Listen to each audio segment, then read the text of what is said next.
ఆయన నెల్లూరులో వయసు ఉంటే అది తీసుకొచ్చి over view of Persian literature. ఆయన అలనాటి నెల్లూరు కంపెల్ చేసిన ఈతకోట సుబ్బారావు గారు ఏంటి ఆయన దగ్గర ఉంది అది. ఇది నా దగ్గర ఉంది ఇప్పుడు. అదే అది ఆయన కలెక్ట్ చేసి ఆయనే దాన్ని ప్రాజెక్టులకు తీసుకొచ్చి ఈతకోట సుబ్బారావు కూడా చేస్తున్నారు. తర్వాత జాషో అది అయింది. వీటన్నిటి కూడా రికార్డ్ చేయించా కొన్ని పద్యాలు. అద్భుతం సార్. గుమ్మడి చేత రికార్డ్ చేయించారు. అది కొన్ని చేస్తాను, అది అట్లా ఏదో ఒకటి. తర్వాత తెలియాల్సిన విషయం ఇదే సార్, ఎందుకంటే ఇది విని ఇంకొంతమంది చేస్తారు, చెయ్యాలనుకుని ముందుకు వస్తారు. అందుకని తర్వాత వీటిలో ఈ కల్చరల్ ప్లేసెస్ డెవలప్ చేయడానికి ఎవరైనా ఇంట్రెస్ట్ చూపిస్తూ ఉంటే వాళ్ళకి హెల్ప్ చేస్తూ ఉంటాను. ఇప్పుడు ఈ అమరావతి స్కూల్ ఆఫ్ ఆర్ట్ ఉంది కదా, అది మన దగ్గర 1500 yearsగా చనిపోయింది, డెడ్. అది nobody was using it. Actually 3 schools of ఆర్ట్లో, బుద్ధిజంలో 3 schools ఆఫ్ ఆర్ట్ ఉన్నాయి. ఒకటి Mathura school of art, 2 Amaravati school of art, 3 Gandhar, that is our Gandhara school of art. Amaravati మన గుంటూరు జిల్లాలో, మన అమరావతి మనది. ఆ అమరావతి కంప్లీట్ గా మర్చిపోయినారు మన వాళ్ళు. అది ఆర్ట్ ఆఫ్ స్కూల్ అన్న విషయమే తెలియదు. తర్వాత ఈ టెంపుల్ ఆర్కిటెక్చర్ అంతా ఇది వచ్చేసింది కదా, ద్రవిడియన్ స్కూల్. తర్వాత అదేంటి మన ఇంకొక 3 schools ఉన్నాయి దాంట్లో కూడా, టెంపుల్ ఆర్కిటెక్చర్లో. ఈ ద్రవిడియన్ స్కూల్ ఆఫ్ ఆర్కిటెక్చర్ దీంట్లో పడిపోయి టెంపుల్ ఆర్కిటెక్చర్లో పడిపోయారు. నవ్వు లాస్ట్ 20 yearsలో ఈ స్కల్ప్టర్స్ని పట్టుకొని ఈ బుక్స్ అన్నీ వాళ్ళకి ఇచ్చి Amaravati school of art revive చేసాం. అదే ఇప్పుడు మీరు బుద్ధవనంలో చూసేది. అది అమరావతి స్కూల్ ఆఫ్ ఆర్ట్. అది అంతా ఒక దగ్గర లేదు. ఒకటి లండన్ మ్యూజియంలో కొంత, ఇంకెక్కడో ప్యారిస్లో కొంత, జర్మనీలో కొంత, కలకత్తా మ్యూజియంలో కొంత, మెడ్రాస్ మ్యూజియంలో కొంత ఉంది. అంతా ఒక దగ్గర చూడాలంటే బుద్ధవనం చూడాలి. ఆ చేయడం కూడా ఉద్దేశం అదే. ఇది అంతా Buddhist art, Amaravati school of art ఎట్లుండింది అనేది చూడాలంటే అమరావతి చూడాలి. అది నేను essentially for our children, school going children, college going children, వాళ్ళు చూస్తే వాళ్ళకి ఒక ఐడియా వస్తుంది బుద్ధిస్ట్ హెరిటేజ్ మీద అని అట్లా చేసామన్నమాట. అది లాస్ట్ 20 years నుంచి I was working with sculptors. ఈరోజు మధ్యాహ్నం కూడా వీఆర్ గోయింగ్ టు అక్కడికి టెంపుల్కి పోతున్నాను. అంటే వాళ్ళు ఇప్పుడు ఎంత ఎక్స్పర్ట్స్ అయిపోయారంటే మీ ఒరిజినల్స్ కంటే బాగా చేయగలరు. వాళ్ళు కంప్యూటర్స్ ఇవన్నీ యూజ్ చేసి, ఫాదర్ అండ్ సన్, వాళ్ళ హరిప్రసాద్ అని ఆయన సన్ హర్ష అని ఉన్నారు, వాళ్ళు మోడర్న్ ఎడ్యుకేషన్లో వాళ్ళు పోయి కంప్యూటర్స్ ఇవన్నీ యూజ్ చేస్తారు. ఈ లేనివి కూడా మనం కంప్యూటర్లో ఫీడ్ చేసి స్టోన్ కట్ చేయించి, కంప్యూటరైజ్డ్ స్టోన్ కటింగ్ మెషిన్స్ ఉన్నాయి వాళ్ళ దగ్గర, చేయించి ఇప్పుడు ఫినిష్ చేస్తున్నారు అన్నమాట.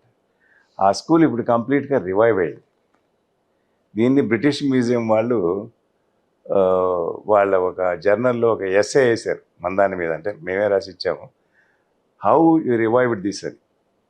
1500 yearsగా ఇట్ వాస్ డెడ్ కదా దట్ స్కూల్ ఆఫ్ ఆర్ట్. చిన్న విషయం, మళ్ళీ అక్కడి నుంచి ఆ సారస్వతాన్ని కొనసాగించాలంటే తీసుకురావాలి. ఇప్పుడు దాదాపు 200 మంది sculptors they worked on that.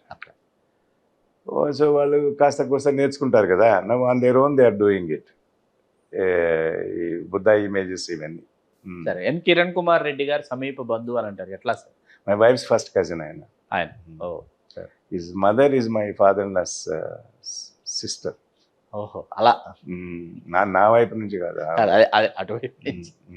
Last but not least, మరి కొద్ది రోజుల్లో ఫలితాలు రాబోతున్నాయి. ఎవరు అధికారంలోకి వస్తారని మీరు అంచనా వేయబోతున్నారు ఆంధ్రప్రదేశ్లో?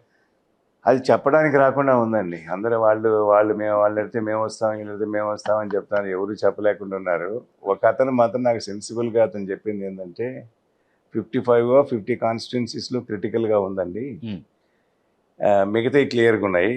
120 మొత్తం అంతా 175లో లేటెస్ట్ 125 అనుకున్నాం. వీళ్ళకి 50-60 వస్తాయి, వాళ్ళకి 50-60, అది క్లియర్గా ఉంది. ఈ 55లో ఎవరు చెప్పలేకుండా ఉన్నారు. కానీ the difference between the two is less than 3% అన్నాడు. సో పార్లమెంట్ సీట్స్ మాత్రం మోర్ దెన్ అట్లీస్ట్ హాఫ్ వస్తాయంట ఎవరికి, కూటమికి.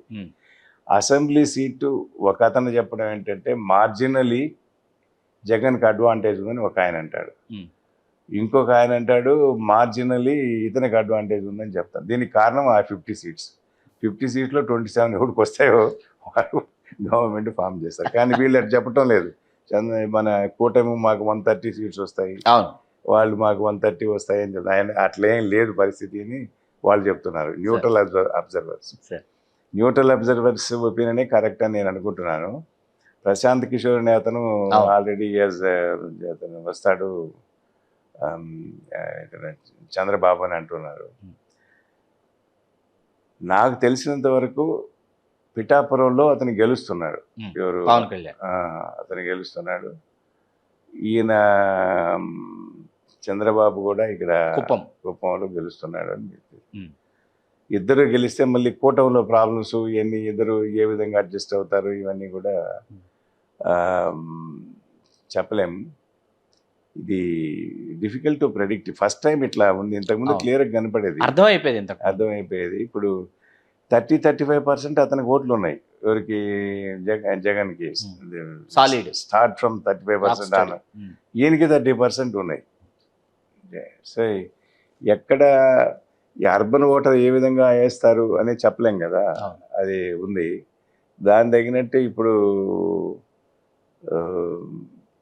దీనిలలో బ్యాక్వర్డ్ క్లాస్లో డివిజన్ వచ్చింది. ఇంతకుముందు టోటల్గా యునైటెడ్గా ఉండేది. బీసీ అనేది యునైటెడ్గా ఉండేది. వాళ్ళకి చంద్రబాబు సపోర్ట్ చేసేవాళ్ళు. ఈసారి అట్లా లేదు. దీంతో ఎవరు వస్తారు ఏమిటి అనేది నాకైతే క్లారిటీ లేదు. బట్ చూడాలి మరి. ఎవరు వచ్చినా అక్కడ చేయడానికి ఏం లేదు. Financial condition is so poor both in Andhra and Telangana. ఇప్పుడు Revanth Reddy is a well meaning man, ఏదో బాగా చేస్తున్నాడు, కానీ డబ్బులు ఏవి? ఇప్పుడు వీళ్ళు రొటేట్ అవ్వాలి. ఈయన డబ్బులు ఇప్పుడు ఈయన తెచ్చిన బాకీలకే 10,000 crores పర్ మంత్ కట్టాలంట. ఇది ఇంట్రెస్ట్ 6,500 crores అది ఎంతో చెప్పారు కట్టాలా, ఇంకా ఎక్కువ అవుతుంది. బారోయింగ్ ఆల్సో మార్కెట్ లెవెల్లో బారో చేస్తారు 80%, 90%. ఒకప్పుడు సాఫ్ట్ లోన్స్ ఉండేవి, సాఫ్ట్ లోన్స్ కాదు హార్డ్ లోన్స్ కూడా బారో చేస్తున్నారు. సో ఈ పరిస్థితుల్లో ఇప్పుడు మేడిగడ్డ అదేదో రిపేర్ వస్తుంది అంటున్నారు, అది మళ్ళీ ఈరోజు రిపేర్కే పనికిరాదని అంటున్నాడు. ఏమవుతుందో ఎవరికి తెలియకుండా ఉంది, హోప్లెస్గా ఉంది. అవి తెలుగు రాజ్యం ప్రేక్షకులకి గౌరవనీయులు శ్రీ సి ఆంజనేయ రెడ్డి గారు, ఐపీఎస్ రిటైర్డ్, వారి అంతరంగ ఆవిష్కారాన్ని అందించారు. ఈ అంతరంగ ఆవిష్కారం మిమ్మల్ని ఎంతగానో ఆలోచింపజేస్తుందని ఆశిస్తూ మీ చిల్లగట్టు శ్రీకాంత్. చాలా సంతోషం. Thank you sir. Thank you. Please do subscribe to Telugu Rajyam channel. Please do subscribe to Telugu Rajyam channel. Please do subscribe to Telugu Rajyam channel. Hi అండి, నేను మీ ఆర్పీని, నెల్లూరు పెద్దారెడ్డి చేపల పులుసు ఓనర్ని. మీరు తెలుగు రాజ్యం అనే ఈ యూట్యూబ్ ఛానల్ సబ్స్క్రైబ్ చేసుకుని మంచి మంచి వీడియోలతో వస్తారు. Thank you so much. Hi people, I'm Sonakshi Verma and you please watch Telugu Rajyam and please subscribe to the channel. Please do subscribe to Telugu Rajyam channel. Please do subscribe to Telugu Rajyam channel. Please do subscribe to Telugu Rajyam channel. Hi అండి, నేను మీ ఆర్పీని, నెల్లూరు పెద్దారెడ్డి చేపల పులుసు ఓనర్ని. మీరు తెలుగు రాజ్యం అనే ఈ YouTube channel subscribe చేసుకుని మంచి మంచి వీడియోలతో వస్తారు. Thank you so much. Hi people, I'm Sonakshi Verma and you please watch Telugu Rajyam and please subscribe to the channel.